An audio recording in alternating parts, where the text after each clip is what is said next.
Good evening everyone. Today we are discuss about the large intestine anatomy and the physiology. આજે આપણે large ઇન્ટેસ્ટાઇનની anatomy અને physiology વિશે discussion કરશું. Large intestine જેને આપણે શું કહીએ છીએ, મોટું આંતરડું. ફર્સ્ટ ઓફ ઓલ એનું ઇન્ટ્રોડક્શન છે. It is about 1.5 metres long tube. એ શું છે? 1.5 મીટર લાંબી ટ્યુબ છે. It starts from the caecum and ends at the rectum and the anal canal. એ ક્યાંથી સ્ટાર્ટ થશે? તો સિકમથી સ્ટાર્ટ થશે અને ક્યાં એન્ડ થશે? તો એનલ કેનાલ અને રેક્ટમ પાસે. આ જે ફર્સ્ટ પાર્ટ છે એને શું કહીશું આપણે? સિકમ. અહીંથી લઈને જે લાસ્ટ પાર્ટ છે રેક્ટમ અને એનલ કેનાલ ત્યાં સુધી એક્સટેન્ડ થયેલું છે. પછી છે its lumen is the big and it surrounded small intestine. એ શું છે? એનું જે લ્યુમન છે, આ જે લ્યુમન છે તે કેવું છે? મોટું છે.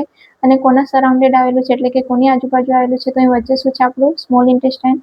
તો સ્મોલ ઇન્ટેસ્ટાઇનની આજુબાજુ આવેલું છે. પછી છે parts of the large intestine. એના 7 પાર્ટ્સ છે.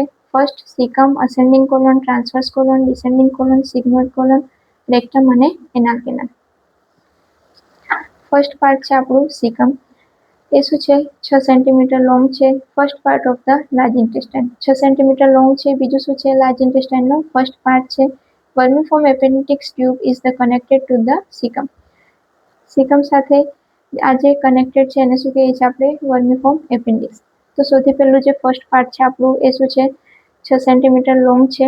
બીજું લાર્જ ઇન્ટેસ્ટાઇનનો પહેલો ભાગ છે અને એની સાથે શું જોડાયેલું છે? Vermiform appendix.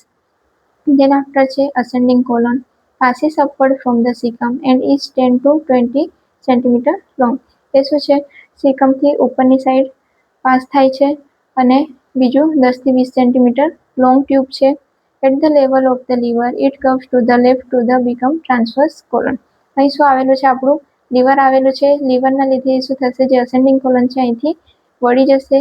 એ જે વળે છે તેને શું કહીએ છીએ આપણે? Transverse colon. Then after છે ત્રીજું transverse colon. It is located at the front of the duodenum. એ ક્યાં લોકેટેડ છે? તો ડ્યુઓડેનમની ફ્રન્ટ એટલે કે આગળની સાઈડ. અહીં પાછળની સાઈડ સ્મોલ ઇન્ટેસ્ટાઇનનું શું આવેલું છે? ડ્યુઓડેનમ વાળો ભાગ આવેલો છે. એટલે શું કહીએ છીએ આપણે? ડ્યુઓડેનમની આગળની સાઈડ લોકેટેડ છે. Curves downward to become the descending colon. પછી આ જે ટ્રાન્સવર્સ કોલન છે શું થશે? નીચેની સાઈડ કર્વ થશે.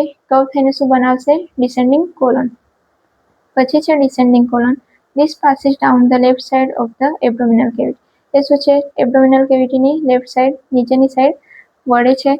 25 to 30 સેન્ટીમીટર લોંગ, 25 થી 30 સેન્ટીમીટર લાંબુ છે. At the level of the iliac crest, it is known as the sigmoid colon. પછી અહીં આપણું ઇલિયાક ક્રેસ્ટ આવેલું છે. એના કારણે જે ડિસેન્ડિંગ કોલન છે એ વળી જશે. એને શું કહીશું આપણે? Sigmoid colon. પછી છે sigmoid colon. S shape tube. જે સિગ્મોઇડ કોલન છે કેવી ટ્યુબ છે? તો એસ શેપની ટ્યુબ છે. 40 સેન્ટીમીટર લોંગ છે. Continue downward to become the rectum. 40 centimetre long છે અને બીજું ડાઉનવર્ડ પાછી કન્ટિન્યુ થાય છે અને શું બનાવે છે? રેક્ટમ બનાવે છે.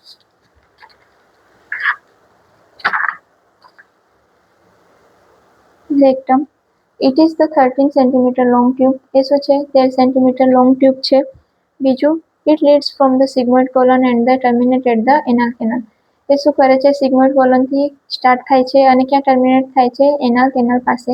પછી છે એનલ કેનાલ, જેને આપણે એનએસપી કહીએ છીએ. 3.8 સેન્ટીમીટર લોંગ ટ્યુબ છે. પછી its helps in the excretion of the waste material. એ શામાં હેલ્પ કરશે? તો જે બી વેસ્ટ મટીરિયલ છે તેને આપણી બોડીમાંથી એક્સક્રીટ કરવામાં. એની અંદર બે સ્પિન્ચર આવેલા છે, ઇન્ટરનલ સ્પિન્ચર અને એક્સટર્નલ સ્પિન્ચર. ઇન્ટરનલ સ્પિન્ચર છે જે શાનું બનેલું છે? સ્મૂથ મસલ ફાઇબરનું બનેલું છે. અને એ કોણ કંટ્રોલ કરે છે? તો ઓટોનોમિક નર્વસ સિસ્ટમ. એટલે કે ઇનવોલેન્ટરી છે, એ આપણા હાથમાં નથી. પછી છે external sphincter. It is made up of the skeletal muscle. એ શાનું બનેલું છે? સ્કેલેટલ મસલ્સનું બનેલું છે. અને જે આપણે હ્યુમન બિંગ છે તે એને કંટ્રોલ કરી શકીએ છીએ. એટલે એને શું કહીએ છીએ આપણે? એનું નેચર કેવું છે? વોલેન્ટરી. જ્યારે કે ઇન્ટરનલ સ્પિન્ચર કેવું છે? ઇનવોલેન્ટરી. પછી છે structure of the large intestine. Large ઇન્ટેસ્ટાઇનનું સ્ટ્રક્ચર છે. 4 લેયર છે. સિરોઝા, મસલ લેયર, સબમ્યુકોઝા અને મ્યુકોઝા. સૌથી પહેલું છે સિરોઝા. સિરોઝા શું છે? તો આઉટર લેયર છે લાર્જ ઇન્ટેસ્ટાઇનની. પછી છે muscle. Longitudinal muscles fibre collected into 3 bands collected called taeniae coli extended from the caecum to the rectum. જે મસલ લેયર છે એ શાનું બનેલું છે? તો લોન્જિટ્યુડિનલ મસલ ફાઇબરનું બનેલું છે. અને કલેક્ટ થઈને શું કરે છે? 3 બેન્ડ બનાવે છે, જેને શું કહીએ છીએ આપણે? ટીની કોલાઈ એ ક્યાંથી ક્યાં સુધી એક્સટેન્ડ થયેલું છે તો સીકમથી લઈને રેક્ટમ સુધી. પછી છે submucosa, more lymphoid tissue than any other parts which helps in the defence. સબમ્યુકોઝામાં શું આવેલા છે? વધારે પ્રમાણમાં લિમ્ફોઇડ ટિશ્યુ આવેલા છે જે શું કરે છે? ડિફેન્સ માટે હેલ્પ કરે છે. પછી છે mucosa, large number of the mucus secreting goblet cells are the present. મ્યુકોઝામાં જે ગોબલેટ સેલ્સ છે તે શું છે? પ્રેઝન્ટ છે. એના કારણે શું થશે? જે ગોબલેટ સેલ આવેલા છે શું કરશે? મ્યુકસનું સિક્રેશન કરશે. એના પછીના બીજા વિડીયોમાં આપણે લાર્જ ઇન્ટેસ્ટાઇનના ફંક્શન વિશે ડિસ્કશન કરશું. Thank you so much for the watching.